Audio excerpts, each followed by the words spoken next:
السلام عليكم ورحمة الله وبركاته. الشما هركفون هوردفتوتا channel يوتيوب عبد الاب برنوتا حالان اسم برباچسو توكو اسني قبدي دفين جرا برنوتا harraa kana keessatti sirriitti waa'ee playlist waliin ilaalla. Yeroo baay'ee setting playlist namoonni jara dubbatu sin argine playlistiin setting mataa ofii kan of dandahe qaba. Playlist tokkoon playlist irratti playlist create godhanne officially gochuu dandeenya, nama waliin hojjechuu dandeenya irratti jechuudha. Keessattuu viidiyoo namoota bebbeekamoo fayyadamnee channel keenya guddisuu dandeenya. Haala kamiin setting isaa qajeelfachuu dandeenya ka jedhu kana bal'inaan waliin ilaalla. Haala salphaa ta'een setting playlist keessanii sirreeffachuun dirqama jechuudha. Playlist keenya channel keenya guddisuu irratti gahee guddaa qaba. Yeroo baay'ee channel kufee kan ol kaasu playlist dha. Playlistiin gahee guddaa qaba asirratti. Namoonni baay'ee yeroo monetize ta'uu kaatan like viidiyoon kun viidiyoo isin namootaaf like gootan ka private ta'e isin qofittiin argitanu namoota san balleessuudha jedhanii cinqama baay'een argee jira. Mee amma gara Google Chrome deemnee haala kamiin akka setting playlist keenya itti sirreessinu waliin ilaalla. Daqiiqaa xiqqoo keessatti playlist keessan sirreeffachuu dandeessu. Gara YouTube Studio irra deemnee YouTube Studio Google Chrome irraa sirreessina. Profiilii keenya irra tuquudhaan YouTube Studio kanarra gadi qabnee gara Open New Tab gochuudhaan kana barnoota duraanii irratti erga deddeebi'ee agarsiisan ture. Namoonni haga ammatti na hordofaa turtan ni beektu jechuudha. Kanaafuu sana isinitti agarsiisaa oolu hin barbaachisu. YouTube Studio Google Chrome irraa erga dhufnee booda haala kanaan nu bana mallattoolee profiilii keenya jala jiran bakka kana jala jechuudha. Playlist ka jedhu ka sarara sadii wayii qabdu jirti. Sarara sadii of jala qabdina fakkaata. Playlist jetti yeroo irra tuqne bakka playlist keenya nuuf bana. Irra tuqna mallattoo san jala jechuudha. Playlist jetti barreeffamni siis yeroo irra tuqne nu baasa. Yeroo nuti irra tuqnu playlist nuti create godhanne kan nuti viidiyoo wal fakkaata bakka takkatti goone playlist create godhanne nuuf baasa.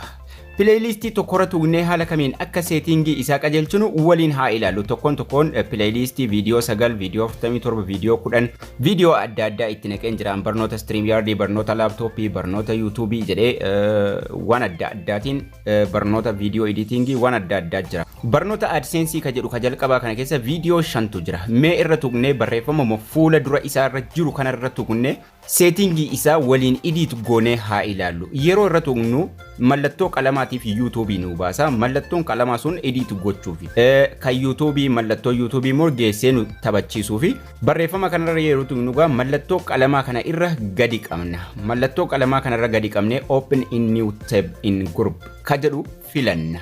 Maaliifi mallattoo qalamaarra yoo tuqne bakka biraa nu geessa. YouTube bilbilarra nu geessa. Sanaan booda YouTube diimtuu jala jirtu kana irra tuqanna. Yeroo tuqne akkanatti nu fida.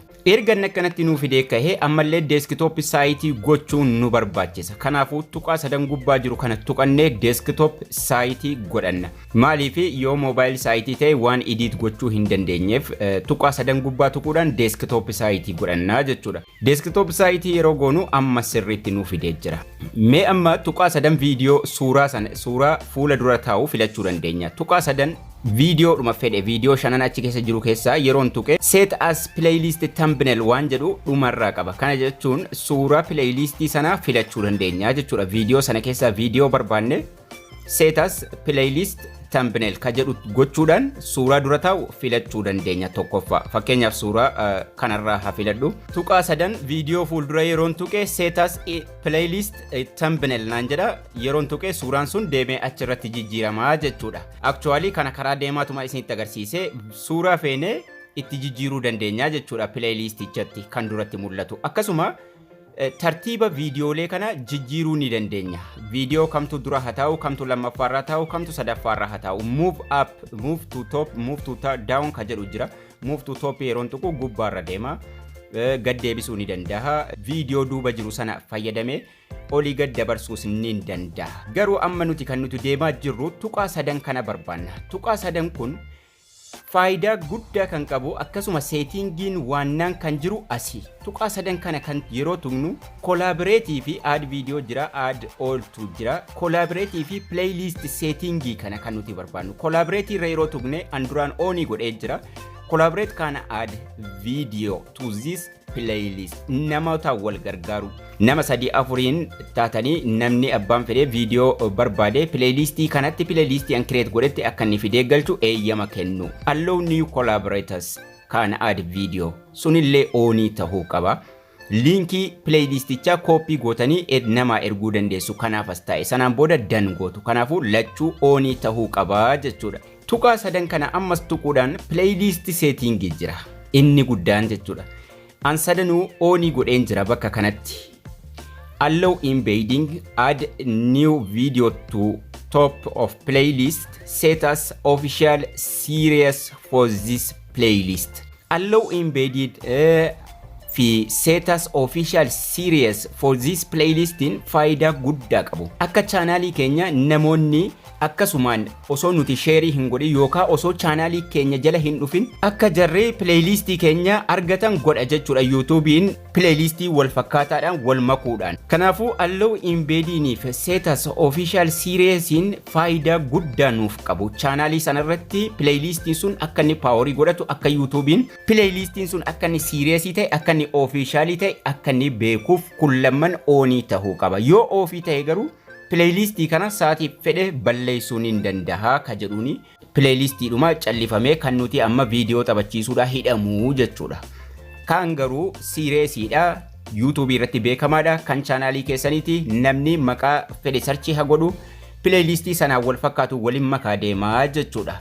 Akkasuma descriptionii feenaan itti barreessuu qabdu yoo feetaddi dhiiftuu rakkina hin qabu garuu collaborating fi playlist settingin sadan isaatu oonii tahuu qaba. Playlist setting keessatti sadanuu oonii gootanii collaborate lachuu oonii gootanii suuraa feetan irra kaa'uudhaan dan gootu keessaa bahuudhuma malee wanni isin save gootan tokkittiin hin jiru jechuudha.